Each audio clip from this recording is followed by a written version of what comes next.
UGC के नियमों पर बात करने के लिए इस वक्त हमारे साथ आजाद समाज पार्टी कांशीराम के मुखिया और यूपी की नगीना सीट से सांसद चंद्रशेखर लाइव हैं। बहुत बहुत धन्यवाद चंद्रशेखर जी। नमस्कार, आपको आपने समय निकाला न्यूज 18 इंडिया के लिए। आपको मेरी आवाज पहुंच रही है?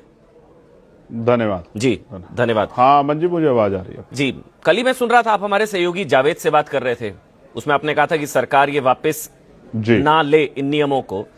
सरकार ने तो नहीं, लेकिन सुप्रीम कोर्ट ने यूजीसी की नई गाइडलाइंस पर रोक लगा दी है। चंद्रशेखर जी जी, मैंने अभी देखी सुप्रीम कोर्ट का जो है, हाँ मीडिया चैनल्स पे देखा कि सुप्रीम कोर्ट ने उस पर रोक लगा दी। बिल्कुल देखा मैंने। नहीं तो ये आप स्वागत करते हैं सुप्रीम कोर्ट के फैसले का? देखिए, मैं आपके को स्पष्ट कर दूं कुछ चीजें। मैं मानता हूं, मैं यूजीसी की गाइडलाइन के साथ खड़ा था, सुप्रीम कोर्ट ने उस पर रोक लगाई है। मैं एक अधिवक्ता भी हूं, जनप्रतिनिधि के साथ साथ मैं माननीय सर्वोच्च न्यायपालिका का हमेशा सम्मान करता हूं।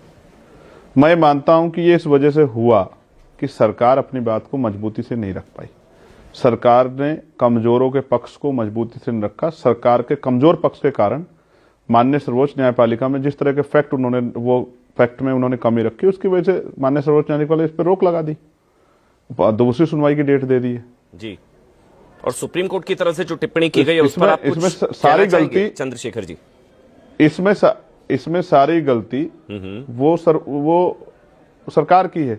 सरकार अगर मजबूत पक्ष रखती, सरकार अपनी बात को मजबूती से कहती, 118% की वृद्धि, और उसमें जो है पहले से डॉक्टर पायल और रोहित वेमुला केस में सुप्रीम कोर्ट के ही निर्देशन के आधार पर जो गाइडलाइन बनी थी, उस पर सुप्रीम कोर्ट फिर कैसे रोक लगा देता?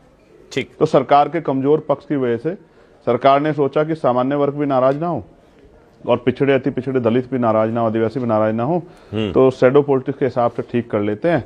हमने तो ये गाइडलाइन तो बनी गई है, लेकिन अब इस पर विरोध हो गया है, तो सर्वोच्च न्यायपालिका अगर इस पर रोक लगा दे तो ठीक है, हो जाएगा। इतना तो सब देश समझता ही है, कोई अब देश इतना बेवकूफ थोड़ा ही रहा भाई।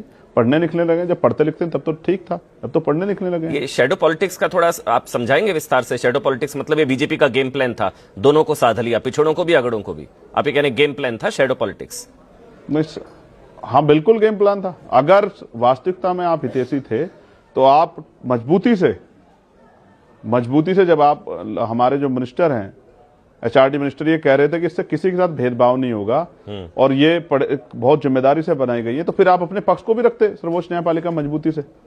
और मैं कह रहा हूं, अगर सरकार वास्तविकता में शैडो पॉलिटिक्स नहीं कर रही है तो सरकार करे कि इसको अभी पार्लियामेंट शुरू होगी, पार्लियामेंट में बिल लिया है और इसको पास कराते, हम लोग इसका समर्थन करेंगे पार्लियामेंट में, ठीक है, और बिल इसका समर्थन करेंगे और इसको 9वीं अनुसूची में डाल दें, खत्म हो जाएगा खेल ही साहब।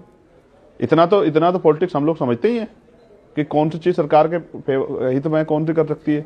लेकिन चंद्रशेखर जी, तो सुप्रीम कोर्ट कह रहा है, तो सुप्रीम कोर्ट की जो ऑब्जर्वेशन है, कोर्ट ने कहा कि अगर हम हस्तक्षेप नहीं करते तो समाज बट जाता। सुप्रीम कोर्ट की observation number 1। Number 2, supreme court ने कहा, माननीय सुप्रीम कोर्ट ने जी, कि भारत की एकता शिक्षण संस्थानों में दिखनी चाहिए। अलग थलग या बटे हुए कैंपस में माहौल बनाने के खिलाफ सुप्रीम कोर्ट ने चेतावनी दी। नंबर 3, सुप्रीम कोर्ट ने कहा 75 साल की संवैधानिक प्रगति के बावजूद जाति विहीन समाज की ओर बढ़ने के बजाय पिछड़ेपन की दिशा में हम लोग जा रहे हैं। Quote unquote Supreme Court. Chandrashekhar जी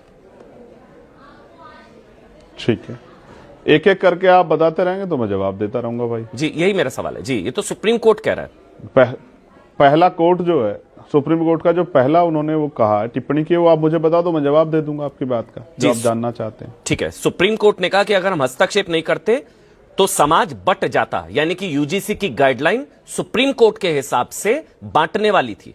चंद्रशेखर जी, तो यूजीसी की गाइडलाइन सरकार ने बनाई, तो इसका मतलब भारत सरकार यानी कि मोदी जी की सरकार देश को बांटने का काम कर रही। एक बात, बहुत अच्छी बात है।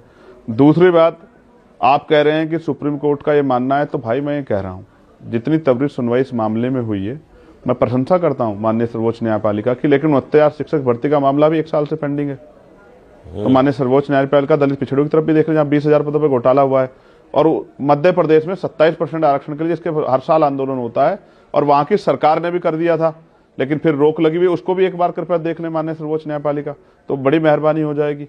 मैं माननीय सर्वोच्च न्यायपालिका के ऊपर कोई सवाल नहीं खड़ा कर रहा हूं। मैं मानता हूं अच्छी बात है, उनके ऊपर जिम्मेदारी है उनके ऊपर कि वो देश ना बंटने दें, लेकिन अगर सरकार बांटने का काम कर रही है तो उनकी जिम्मेदारी है कि वो सरकार को संभालें, सरकार पर निगरानी करें। लेकिन जितनी त्वरितता इस बार दिखाई गई है, वो दलित पिछड़ों के जब अधिकारों के मामले जाते हैं वो उस पर क्यों नहीं दिखाई जाती? क्यों वो 1-1 साल से पेंडिंग पड़े हुए? ये बड़ा सवाल हम लोगों के मन में शंका पैदा कर देता है। और रही बात इस बात की कि भाई इससे जो है बट जाएगा, तो मैं मानता हूं अभी इस देश में हिंदू राष्ट्र का नारा लग रहा था, हिंदू भाई, जात पात की करो भाई, लेकिन जैसे ही पिछड़े वर्ग के, पिछड़े और दलित और आदिवासियों को संरक्षण के लिए एक कानून बना, एक गाइडलाइन बनी, जिस पे अभी तक कोई एक प्रैक्टिकल जो है केसेज नहीं आया है, जो अभी तक जो है पूर्ण रूप से, जिसमें अभी समता समिति भी नहीं बनी है, वो लागू भी नहीं हुई अभी तक, ठीक है, वो गजट बन गया लेकिन वो अभी तक उसका कहीं जो है कोई प्रैक्टिकल नहीं हुआ है। उस पे सुप्रीम कोर्ट की चिंता मैं लाजमी समझता हूं, लेकिन ये चिंताएं जो हैं, जिस तरह से 118% की वृद्धि हुई और जिस तरह से